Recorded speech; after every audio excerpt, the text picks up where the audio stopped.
All right, did Walker White take a shot at Hugh Freeze on the way out the door and the portal is closed? How did Auburn fare? In the world full of podcasts, he's the undisputed heavyweight champion of hot takes, an Auburn sports homer, master of the boog, and message board legend. Get your buttons buttoned and your hats flattened because the Top Button Podcast is about to kick off. And you don't want to miss your courtside seat.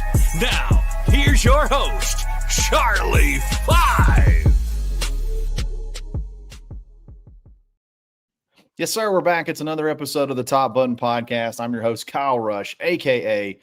Charlie Five. And I got my two guys, Zach Blackerby and Daryl Dapprich, ready to get after it tonight. Talking about the portal. The portal period is closed. Walker White seems to have maybe taken a little shot. I don't know. At Hugh Freeze. We'll kind of talk about that and everything else here in just a second. But before we get started, we got to give a shout out to mybookie.ag. Got 2 coupon codes to use. You have TNR Casino for a 300% deposit bonus. That's 3 times. So give them $100. They're going to give you $300 back in free play to play in the casino. And you also have a 50% deposit bonus using the coupon code next round. A lot of fun. Check them out. Mybookie.ag. All right, guys, I'm going to read the exact quote. Okay. So nobody can take anything out of context. And then I want to get your thoughts for those that have kind of hit under a rock.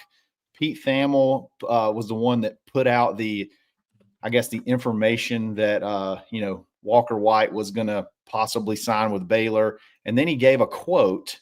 That Walker gave him kind of about the decision to choose Baylor. And it's one of the reasons. I think he asked for 3 reasons. And I think the third reason was, I can't wait to meet my new teammates and get to work and coach Spavital's offense. And then this was the key part. I'm also excited that there's a clear plan for quarterback development. A lot of people took issue with that comment. I'd love to get your guys' thoughts. Who wants to go first? Was it a shot? Was it just, is there nothing to it? Love to get your thoughts. Dap's the birthday boy. You go first. Happy birthday, Dap. Hit it, man. Thanks. So here's the deal. When I heard it originally, I absolutely thought it was a shot. Okay. And then sometimes you get 24 hours to process things. I've had some people very, very close to the Walker White camp reach out to me. I don't know what you believe. I can't get inside the mind of an 18, 19-year-old kid. I will say this. If it's not a shot, he needs to have a lot more self-awareness of what the perception is for saying something like that. So I'm one of those people that I judge intent. I judge heart. I judge what you mean when you do something. Sometimes we do things out of negligence, ignorance. We really don't mean to do it. It's, I've done that myself. I've made mistakes, and the intent was not to do that. So let's just give him the benefit of the doubt and say that wasn't his intent to actively take a shot. Well, you've got to be a little bit more savvy and understand that is how it's going to be perceived. Going out the door, you're going to burn some bridges with a comment like that. So you might need to be a little bit more aware, of what you say, because the perception by a lot of people was that he took a shot. And that's my thing. The tail end of what you just touched on, Dap, is Walker White is savvy. Walker White is super aware. I mean, everything that he did as far as getting the message out of, come to Auburn, be part of this 2024 class. He's so good with the media. He's gone on like every Auburn show before he enrolled here. The guy is super smart, super aware, and has it all together. And so to me, there's a chance that he just took a misstep and he didn't realize Pete Thamel would, crop one part of his answer and do that. But well, you mean the most interesting part? Yeah, no question. And he may have said and not meant anything by it, but he's just such an aware kid. I have a hard time seeing him ignore that aspect of it. Well, look, and make no mistake, Pete Thamel is going to do whatever he can, whenever he can, to paint Auburn in a bad light. And I'm not just a conspiracy theorist on that, he absolutely, this is the guy that way back in the Cam years made that comment to Ted Roof about, what do you have to give the national championship back? What will you do? So you just have to be careful. Did he get taken advantage of? I don't know. But again, you should be a little bit more savvy and a little bit more self-aware to make a comment like that. So if you say, I'm excited about a clear quarterback development path, is it not logical to think you're asserting that there wasn't a clear quote unquote development path at your previous stop? Is that not something that seems like not that far of a reach? I mean, to me, it seems like a pretty logical reach that if you went with that choice of words, that seems to me that you're saying, I feel the development piece, you could have said path to playing time. To me, if you say there's a clearer path to playing time at Baylor than there is at Auburn, I think that's fine. I think nobody cares. But to me, what it seems like you're saying is, I feel like I'm going to get quarterback development here. And you can't say that. You can't say like, oh, I have a better chance of playing time at Baylor, because then it confirms every narrative of like, oh, well, he entered the portal after Jackson Arnold came here. And so it's like, oh, he really doesn't want to compete. So like, he can't say that. You've got to say something. And so why not build up, the coaching staff that you're about to be playing for? I get it. And also, like, I don't love that question either. Like, I don't love, like, what are 3 reasons why you want to do this? It's like, I don't know. Like, do you need 3? Yeah, and that was the third one that he listed. Like, he might have been reaching at the bottom of the bag at that point, too, just trying to give Walker the benefit of the doubt here. So, I don't know. Well, you can absolutely do what you said, Zach, and I think it's an excellent point. Build up the coaching staff you're going to play for without tearing down or taking a shot on the way out the door. See what Kyle just said again, the verbiage of a clear plan. If he would have said, I am so excited to play for Coach XYZ and what he does and whatever, and leave it at that, I think you can't misread that. The coming back with a clear plan has to insinuate or infer that the previous place you were didn't have a clear plan. I don't know how you can't do the either or. So again, does he say that because he's looking forward and goes, oh my gosh, I'm so excited about this plan they have, not thinking in the rearview mirror? I don't know. But if you're not, you got to be smarter than that. And this is another thing to kind of both of those points. Look, the quarterback development piece, if that was an issue, if that was a main issue about the clear development path, hey, that was a problem day one of the portal when it opened. The only thing that changed between day 1 and day 7 when he entered was adding Jackson Arnold. That is the only. So that's the problem I have when we're talking. To me, let's just be honest. It's a better situation. You have a 1-year quarterback at Baylor. You have a guy that's going to be a senior, and then you have Jackson Arnold, who's going to be here 2 years. It's no deeper than that. Yeah, which the option that he chose at Baylor is what we thought was going to happen going into the portal window. We thought Auburn was going to go out and get a guy with 1 year left of eligibility, a rental, to get us to the offseason where Walker, White, and Deuce Knight could compete for QB1 in 2026. That timing got thrown off when Jackson Arnold committed to being an Auburn Tiger, because he could go after this year. Probably not going to happen, but he could, but he's probably not. And so then, the timing gets thrown off, because I think Walker knew within that 2-year span, because he now would have to sit for 2 years, not just one, that Deuce would hop him at some point within 2 years. See, that's the point that great job, Zach. And we've talked about this before. Thanks, boy. It's not, Kyle, it's just not that Jackson Arnold came and that's the timing of this, because you're absolutely right. I've been trying to debate this with people for 24 hours that missed the point that if it was about quarterback development, he would have left the minute the portal opened. Day one. There were milestone events that happened that changed the timeline. The first one was Jackson Arnold, but it goes deeper than that. If it would have been a 1-year solution at quarterback and not Jackson Arnold, I think that changes it, because he thinks he has a shot in 2026. And call me crazy, call me a conspiracy theorist. I also think the way Deuce Knight played in that Alabama-Mississippi All-Star game had a lot to say about it too. Like, oh my God, I'm going to have to compete against this guy in 2 years. He's the truth. So people, I get it. It's against high school competition, but it's against elite high school competition. And he was balling That, I think, combined with Arnold being a 2-year guy, completely changed the dynamic.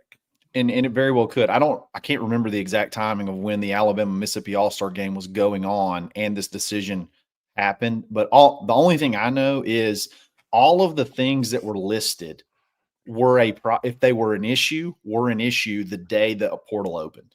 That's beyond. I mean, you can't really say anything else. Those were issues. The only thing that's changed from the time the portal opened to Walker White going in was Jackson Arnold entering. So we can talk about the development plan, all that good stuff, but that's what happened. Go ahead, Zach. I have a question for both of y'all now. Hit it. Was Walker telling the truth about the development piece? Yeah. Well, assuming that it's a shot. Let's assume it's a shot. Because he could be telling the truth. He could be telling the truth separately that Baylor had one that he liked. Although when I think quarterbacks in the NFL, Baylor doesn't come to mind. That's the other thing. I mean, Baylor's a really good quarterback from Baylor left that school to come to another school to play, if I can remember correctly, and when Jarrett Stidham. So it's not like they have a reputation for being Lincoln Riley. Yeah. But let's say he is taking a shot. Who is the best modern Baylor quarterback? Is it Bryce Petty, I guess? Robert Griffith III. I just feel like that was forever ago. That was long ago. It was right after Cam, 2011, I believe. So I don't know. I guess I'd call that modern. Okay. Yeah. All right. But yeah, let's assume it was a shot, and because that's been the narrative, right? Like quarterback development under Hugh Freeze at Auburn, everybody's saying like that it stinks or whatever. Like, is that true? It's hard for me to look at that. People want to give what I think is hilarious is people give Peyton's. It depends on which side of the fence you're on. People give Peyton's stats this year. If they don't like Hugh Freeze, they give Peyton all the credit for that. Versus him going from 1,700 yards passing to nearly 3,000 yards passing in one offseason and 16 touchdowns to 21 in one offseason. If they don't like New Hugh Mexico Freeze, not being in there. Yeah. If they don't like Hugh Freeze, then they give Peyton all the credit for that, and they say Hugh can't develop a quarterback. But on the flip side, Hugh was not involved in the offense last year, and then he took over the offense, and all of a sudden Peyton is lighting up the stat sheet. It may not it wasn't equating to wins, but he was lighting up the stat sheet. But Hugh doesn't get any credit for the quote unquote development. Right. Peyton gets all the credit for it. And for context here, from 23 to 24, he shot up almost 2 percentage points when it comes to completion percentage, just under 1,000 yards more. Real quick, I want to say something. I want to answer this comment. Who cares? Who cares what quarterback has done well in the NFL? He's had multiple quarterbacks throw for 3,000, 4,000 yards. Every single quarterback that's ever played for Hugh Freeze has lit up the scoreboard. Okay, so who cares? So I don't think NFL success is relevant. But to answer the question, Malik Willis, go. Because he started for the Titans. Sorry. I guess. Anyway, go ahead. Yeah, sure. He passed for 5 more touchdowns, 1 less pick, and a game and a half less of action. We all know that he would have. If you add Hank Brown's New Mexico game to this, it's even more improvement. And I'm not saying Peyton Thorne's great, but when folks say he can't develop a quarterback, Peyton Thorne's the only guy that we can point at so far. He's been the only quarterback that Hugh Freeze has had at Auburn. Should he have had other one? Should he have gone out and got another one? That's not the conversation we're having. But the improvement from 23 to 24.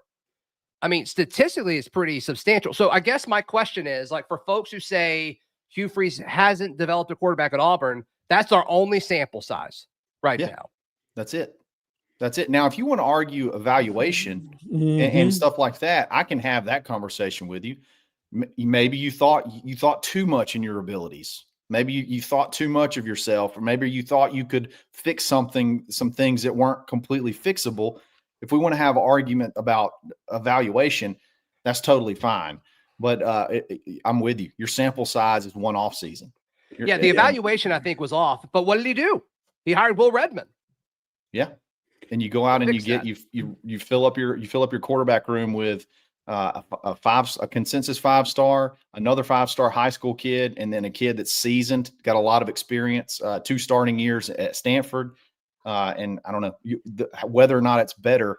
We'll just have to see. But yeah, and Kyle, there's more discussion in the chat about the NFL quarterback thing. It's like, so y'all wouldn't take Nick Marshall's impact right now? Y'all wouldn't take another Jarrett Stidham? I mean, the only time Jarrett Stidham started was because of injury. Like, y'all wouldn't take. You wouldn't take Bo Wallace right now or Chad Kelly with what they did at Ole Miss? Yeah, I'd take both of them right now. Like, I don't think like Auburn not having a first-round pick at quarterback. Like, I don't think that's. I mean, how often is that going to happen? And also, there are really good NFL quarterbacks who sucked in college that didn't win a lot in college. Like, so like what? Let me say this. I want to play devil's advocate on this pro quarterback conversation. I do believe it does matter to a certain extent when you are going to try to recruit talent to your program. If you do have a plan in place that you can say, there's a path, I've put X, Y, Z guys in the NFL. That's why Saban was so successful for so many years. I get that. What does it matter while he's at Auburn argument? I get that. But if you want to get that person into your program, it is a notch on your belt to say, I know how to get guys in the league. That's one of the things as a head coach you're responsible for besides winning is getting them prepared to go to the next level. But what really pisses me off and why I feel like a DAP rant coming on that bothers me about this narrative and this recency bias is we have been talking about this freaking comment for years, and now all of a sudden it's a subject. When has Auburn been historically great at developing quarterbacks? When? Jason Campbell, he went in. Chris Todd got better, but Jason Campbell was a guy. Bo Nix had to leave and go to Oregon to get really good. I'm just saying that's not known for quarterback you. If you say Cam Newton, that's disingenuous because he came here superstar ready to go. But Auburn is not a breeding ground for getting quarterbacks developed to get them on to the next level. Why are we all of a sudden just having this conversation about the Freeze staff? It's been going on for years. But now we want to talk about it. And I'm not talking about us. I'm just saying it get brought up like it's such a new thing, a new concept. They haven't. Do you remember how people railed on Gus Malzahn and absolutely ripped him for the Joey Gatewood, Bo Nix crap and the Bo Nix, TJ Finley thing when Harsin was here and Finley was better than Nix and all this crap and Nix gets better when he goes to Oregon? People ripped Gus for that.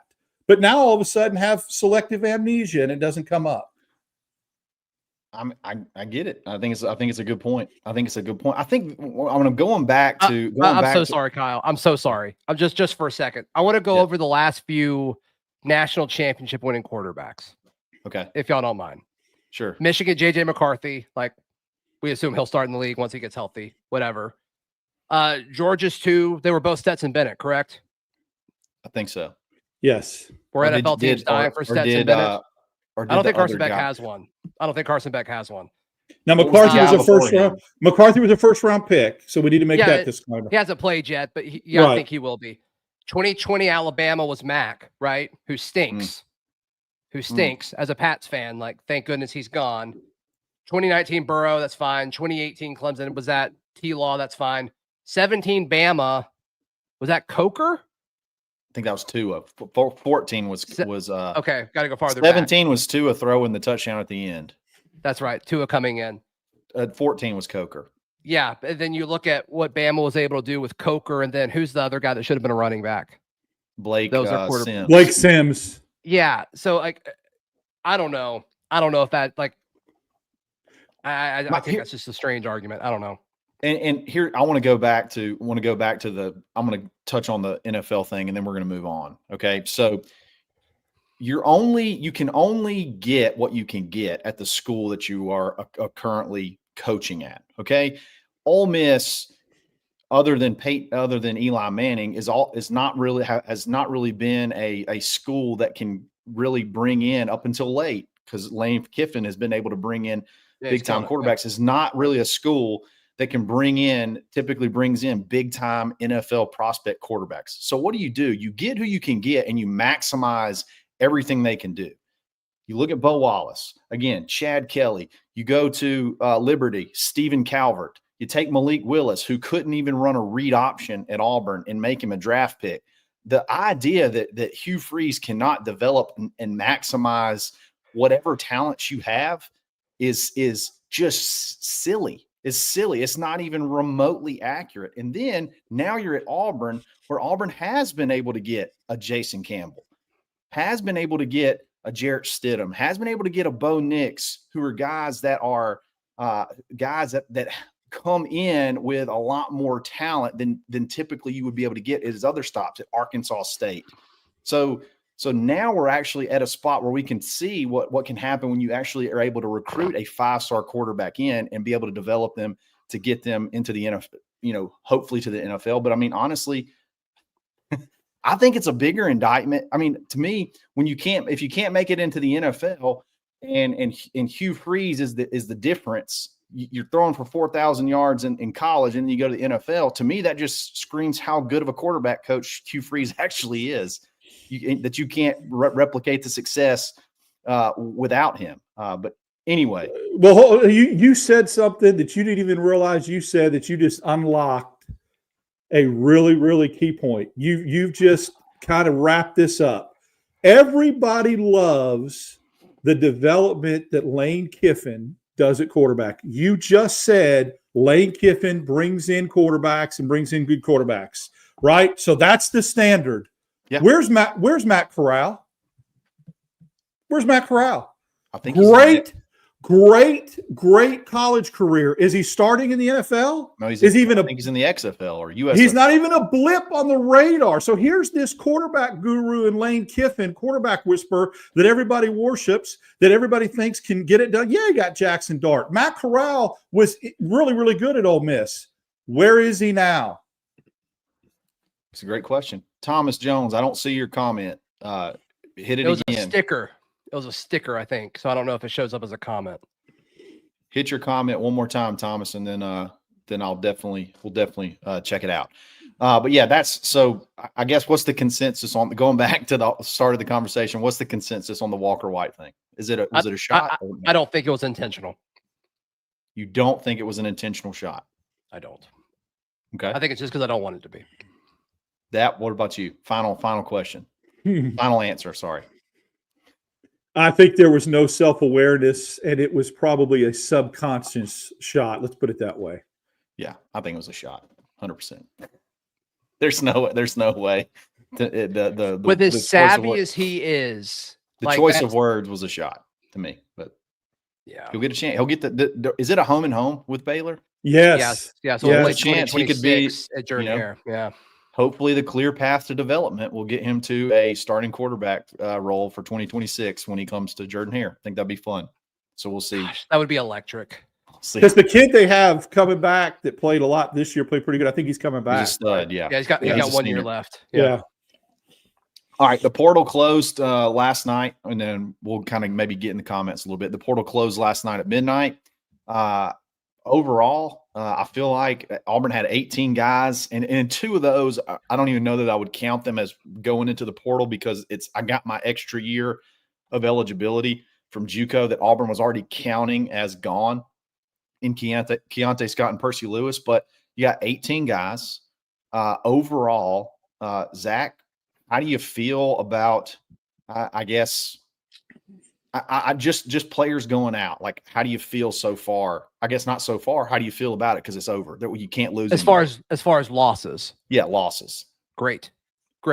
I think the biggest loss was TJ Lindsey. Mm-hmm. That's the only one where I kind of felt anything on. Outside of that, I think it's great. I think everything else makes sense. Like, I wish Walker or Hank would have stayed from just a quarterback pecking order standpoint. Like, you want those guys in the room, but I think the way that they replaced them is solid. So, Dap, how do you feel about it? So I could just echo exactly what my man Zach said. Even to the point of the only one I really feel like was a loss in TJ and Lindsey. I think the quarterback room, yeah, I would have liked to have kept Hank or Walker, but looking back on it now, I'd much rather have Ashton Daniels as a backup than either Hank Brown or Walker. I would have loved to have Ashton Daniels on this roster this year to push Peyton Thorne, and when he struggled, throw in Ashton Daniels instead of Hank Brown or Walker White. So I am not mourning any of the losses, probably other than TJ Lindsey. And a few people in the live chat are saying Mike O'Reilly, and I think that he would have played a lot this upcoming year. But the way they answered it, I like Preston Howard's tape too. So I think they responded well with that. But yeah, Mike, it's a good one. 22 busy and Evan said Mike O'Reilly, and I agree with that. Yep, I'm going to give mine in just a second, but let's read Thomas Jones's comment question. Hey guys, just checking in. Great show. Still recovering from hernia surgery. Get better. Feel better about that. Tom, that's no joke. You don't realize how much you use your ab muscles when you have a hernia surgery. For everything. It's like everything. Move. Yeah. Is there another guy Auburn is looking at that nobody's talking about? I assume we're talking about the portal. And maybe quarterback. Since we're talking about quarterbacks, what do you guys think about that? I think they need more linebackers. That's the position group. Linebackers and defensive line. Not only like upside and like starters, but just bodies. Those are the two position groups I'm most concerned with right now. As far as quarterback, there could be an inherent solution to that. Right under Auburn's nose, and we'll just leave it at that. That could be because all you're looking for is quarterback 4. Okay, so let's say there's not somebody already available in the circle that you're familiar with. Then I would say you go to a group of 5 school and get a backup, or go to JUCO. All you're looking for is to add another body to be the 4th quarterback in the room, so that you have 3 quarterbacks in spring, which really helps when you're trying to run drills and play an A-Day game. So yes, thank you. 21st. I really am excited about having that first beer too, now that I'm 21. It is just, what a moment. It's exciting. I haven't decided which brand, if I want to go draft, if I want to go, domestic, but anyway. Hey, real quick, we got to apologize about something. You used Matt Corral and you're taking a shot at Lane. He just re-signed with the Stallions. So everybody apologize. I'm sorry. My bad. I'm sorry. It literally just happened. He just re-signed with the Stallions. So there you go. So take it back, Dap. Unbelievably cold take.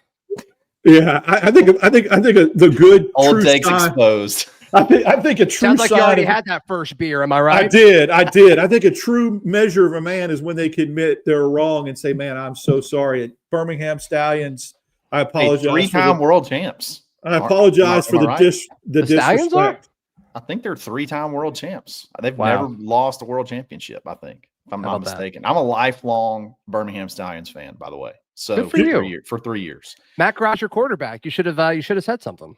Well, I've been anxiously waiting for that tweet to come. Congratulations. Through. It finally came. Congratulations. That's huge for your program. I agree with you guys. Biggest loss, obviously, TJ Lindsey. I felt like he had the most opportunity to play next year, can play multiple positions on the front. Auburn's got to get more defensive linemen.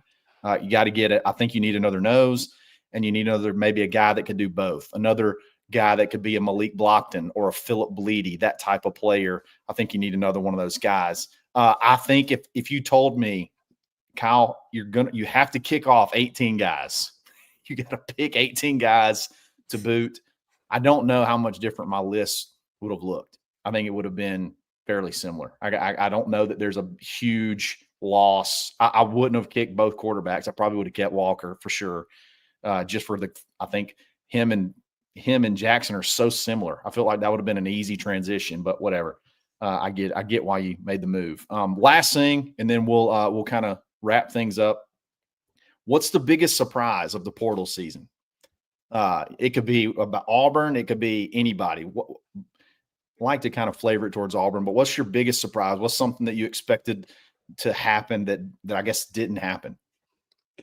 Well, I'll tell you, the biggest surprise for me is the quality that Auburn brought in. I mean, let's talk net. They lost 18. Would they bring in 15? Is that number at 14 or 15? I know Taylor does a really good job of keeping up with that. But we've had 18 go out and 14 coming in so far. And then you've still got the spring portal window. So I just think the overall quality of who Auburn brought in, and me and Zach have talked about this numerous times on his show, I'm very pleasantly surprised that Auburn went heavy on Power 4 transfers.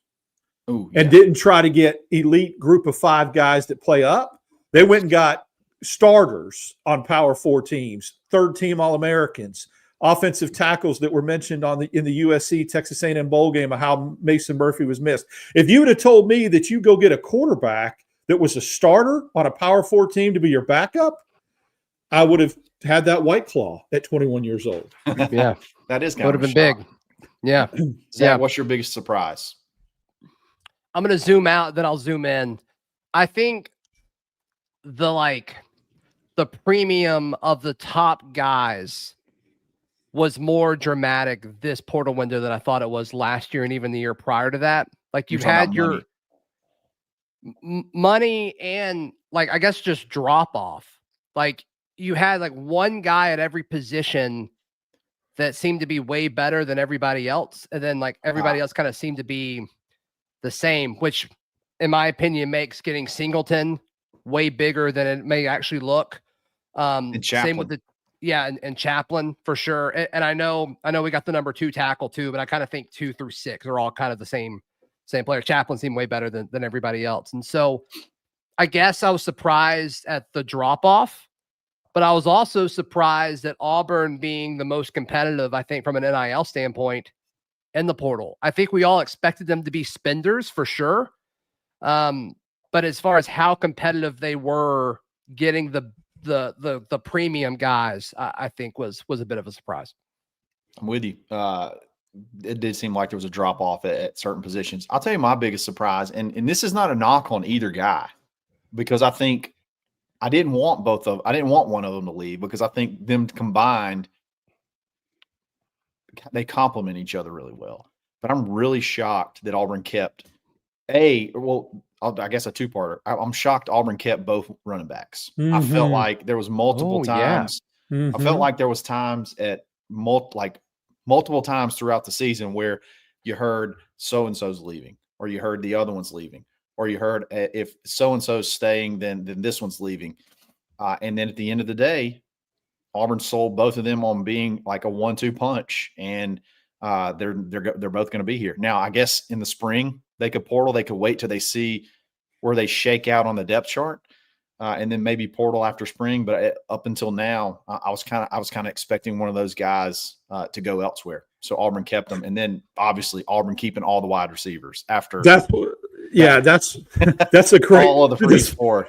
The strategy needs to be that they wear Cobb and Alston out in the spring and make them both think they're both co-starters at running back and run the wheels off of them so they go nowhere. Darrell Robinson will be fine with that. He's cool. He's coming from Connecticut. He'll be good. But you make Cobb and Alston both think they are carrying the mail when they come out of the spring. Absolutely. Is this the running back room when they start the season? That's a great question. I think it is. Mabson, maybe? Mabson will be the last one that you add. I think they add Omar Mabson. I don't know how much he'll play. Yeah. And it is still a little bit scary to think that you got those 2 guys and then you drop all the way down to Alvin, who I love. I mean, 3 guys. You're forgetting Darrell Robinson. Oh, yeah, Darrell Robinson. Shoot. Never mind. Don't sleep on Darrell. I forgot all about Darrell. You're supposed to be calling me Darrell, and you didn't, and then you sleep on my guy. Yep, you're right. I forgot. We've been saving it for your official birthday. Thank you. Call you my bad, Darrell. My bad, Darrell. My bad, Darrell. This is a good comment, and it kind of speaks to the portal's not necessarily over. Okay, there's all it is it means that Auburn can't lose anybody else. So, and it means that there can be no new names enter the portal that are not currently like about to play a bowl game. So like all the bowl games and all the playoff games, once those are over and you're eliminated, your season's over, you have 5 days after that you can go into the portal. So Auburn's still looking to add. So they're still going to be – go ahead.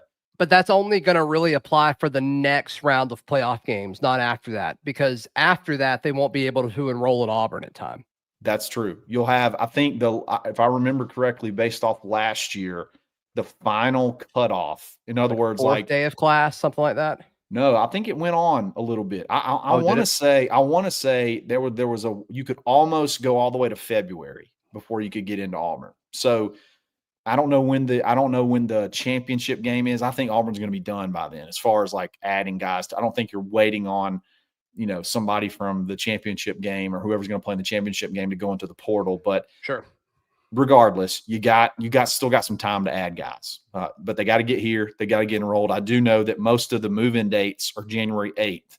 So I think classes start shortly after that. So I know they're going to want to try to get everybody in as they possibly can, as early as they can. So you don't have to go through that whole enrollment rigmarole of trying to get guys in and get their classes in at the very last minute, because I know that can be a headache at times. Anything else to add? Anything else to add about the portal overall? I think it's been pretty positive. I'm excited to watch Chennai Broom tomorrow night. Yes. Yes. I'm excited to see if there is anybody that's currently in the playoffs that Auburn will still add. And then, we sleep on the spring period, but that's when we got Keandre Lambert-Smith. I mean, so you never know. So there's still, but I fingers crossed that nobody else of significance jumps in the spring, like you both alluded to when you come out of spring practice and you see pecking order. It's something to keep an eye on as well. You do know that at that point in time, though, like they know they can't go to another SEC school. So wherever they go, they're having to go to a different conference. So at least you got that in your back pocket as far as you feel better about that aspect of it. So, guys, thanks for coming on. Thanks for jumping on. Thanks for everybody in the chat. It's going to be that's going to be all for us tonight. That's a good solid 36 minutes of action. I think everybody had a chance to get some stuff off their chest. Zach, to me, you were the most maintained. Like you were you kept your composure the best, I feel like, out of all of us. Dap and I both got a little emotional. Well, anybody that knows, that's not a shock. I love the emotion. I love the passion. And I can't wait to do this again. Yeah, absolutely. We'll do it again soon, guys. Thanks for jumping in. We'll catch you next time. It's another episode of the Top Button Podcast. Stay buttoned. Thanks for listening, and drive home safely.